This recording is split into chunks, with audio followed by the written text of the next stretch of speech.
तो ये जो है, ये सारे जो है वो आपके उसी में जाते हैं। ये चीज आप लगा के रख सकते हैं कभी भी। और अगर इधर इसके मुकाबले जो हम बात कर रहे हैं, अगर इस रेशो के मुकाबले इधर अगर इसने टाइम ले लिया उतना ही जो हम बात कर रहे थे, ये देखिए इसने 41 बार ले लिए, ये 36 बार ही था। तो इसका स्पीड स्लो होता है, तो ये दे रहा है कि हम वापस उसी ट्रेंड में हैं। और या तो हम इसको एंटायर को यहाँ से जो चला है मूव, यहाँ से यहाँ तक इसको 50-60 करेंगे, या नेक्स्ट वाले को 50-60 करेंगे। तो जो वेव 3 का जो स्लोप होता है सी और 3 में, वो फर्क होता है। सी ऐसे नहीं चल सकता इतना टाइम लेके, वो इसलिए आपको ये पहचानने की जरूरत होती है।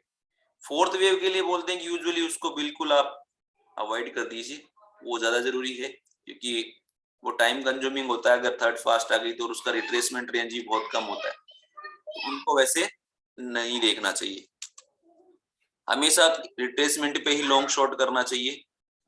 और ए के मुकाबले अगर सी वेव और भी स्लो जा रही है ना, तो आपका जो भी रनिंग ट्रेंड है वो और भी ज्यादा काफी वीक होता है। उसी तरह से अगर आप देखो तो पर्सनैलिटी अलग अलग की अलग अलग दिखती है, और जिस टाइम फ्रेम पे जो चल रहा है उधर ही आएगा। इसलिए कई बार देखते हैं कि बहुत ज्यादा, जैसे आज था, आज का जो प्राइस एक्शन था उसमें भी ऐसे, ये जो रिट्रेसमेंट है इसको मैं हटा देता हूँ, ये जो रिट्रेसमेंट था ये बहुत छोटा था। अभी यहाँ पे भी ऐसा ही है, छोटी छोटी बार्स हैं, तो फिर वो उसी तरह से आपको बहुत नीचे जाती हुई दिखेगी। अब आपको जिगजैग है कि फ्लैट है उसका भी आइडिया हो जाता है वेव ए कैसे बनती है। अगर वो 5 में बनी तो आप अगला वेव बी मूव लगा सकते हैं कि कितनी जाएगी, और उससे सी का प्रोपोर्शनेट कर सकते हो। और ए और बी फ्लैट हो गए तो आपको सी को ऑलरेडी आपको आइडिया जाएगा कि वो कितना जाके रुकेगा, क्योंकि वो मोस्ट ऑफ टाइम जो है ए के आसपास ही टर्मिनेट होता है। जिगजैग ही नॉर्मली बहुत नीचे जाके टर्मिनेट होता है। तो ये चीजें चलती रहती है, यही पर्सनालिटी है। और इसमें इम्पोर्टेंट जो है सबसे ज्यादा वो ये देखना होता है कि आपने कुछ भी लगा लिया, सपोज करो आपके लिए कुछ भी इंडिकेटर आप अपना बेस रखिए। से मैं नॉर्मली सुपर ट्रेंड रखता हूँ। अब अगर उसने टाइम निकालने के बाद सुपर ट्रेंड क्रैक कर दिया ना, तो नेक्स्ट टाइम में, बिकॉज वो अप मूव था वो बहुत स्लो था, उसके बाद देखिए सुपर ट्रेंड कभी लॉन्ग ही नहीं होता है। तो मैं आपको इंडिकेटर से लगा के दिखाता हूँ। तो तब तक हम जबरदस्ती, जब ऐसा है और कोई भी हाई फॉर्मेशन नहीं बने ना, तब तक हमने जो है सॉरी लॉन्ग ट्राई नहीं करना होता है। ये है 1 घंटे का, मैं 15 मिनट की बात कर रहा था, तो 15 मिनट का दिखाऊं तब तक मैं आपको जो है लॉन्ग ट्राई नहीं, देखिए यहाँ पे क्रैक हो गया उसके बाद। और ये जो स्टेप है ना, इसका ये स्लोप है, ये अगर फ्लैट हो रहा ना, ऐसे लाइन खिंच रही, तो इसका मतलब है कि मार्केट और वीक है। क्यों?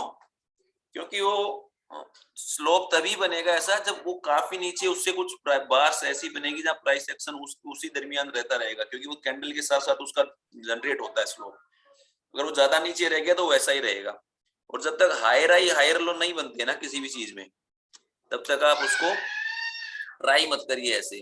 और एमएसीडी की सहायता से मालूम कर सकते हो। लेकिन अगर आपने इतना भी देख लिया ना कि हायर लो है, इसने कितना टाइम लिया है और क्या चल रहा है, इन ग्राफिक्स के दरमियान क्या चल रहा है, अभी भी अगर आप देखोगे ना, तो अभी तो यहाँ से लेके यहाँ तक का रिट्रेसमेंट है। इवन ये हाई भी नहीं कट रहा है। ये कटेगा तब वो साइडवेज सोच सकते, नहीं तो हो सकता है और गैप डाउन खुले। नॉर्मली इन चीजों को पहचानने के लिए मार्केट ओवरबॉट या ओवरसोल्ड, लोग एमएसीडी को यूज लेते हैं, पुट कॉल रेशियो को यूज लेते हैं। मैं यूज लेता हूं कभी भी किसी चीज को देखूं अगर, तो या तो मैं कैंडल स्टिक लेता हूं, या फिर जो मैं है वो लेता हूं आपका हाई लो ईएमए। अगर मार्केट हाई ईएमए से 300-400 ऊपर है, मैं सोचता हूँ बहुत ओवरबॉट हो गया, क्योंकि लो ईएमए के नीचे से जाके ओवरसोल्ड से रेंज बनेगा तो ऑब्वियसली हो जाएगा। लो ईएमए के नीचे है तो भी मैं सोचता हूँ वहां पे डाइवर्जेंस वगैरह आते हैं और रिट्रेसमेंट बराबर मिलती है, तो मैं सोच लेता हूँ। अब कैंडल स्टिक का भी आपको तरीका बता देता हूँ। ये डेली चार्ट है, आपको एक बहुत बढ़िया उदाहरण देता हूँ। ये रेंज देखिए आप, ये मैं पर्सनालिटी क्या होती है इसको पहचानने के लिए, उसके बाद आप जितना पढ़ोगे उतना है। यहाँ से मूव चल रहा है, ठीक है, 20 दिसंबर से हमने ये देखा है 18 जनवरी, एक महीना, 20 ट्रेडिंग सेशन। और 20 ट्रेडिंग सेशन में हम 1500 पॉइंट ऊपर आ गए, 1600 पॉइंट लगभग इतना है, 16,400 से 18,351, ठीक है, 1800 पॉइंट, लगभग 100 पॉइंट का एवरेज है।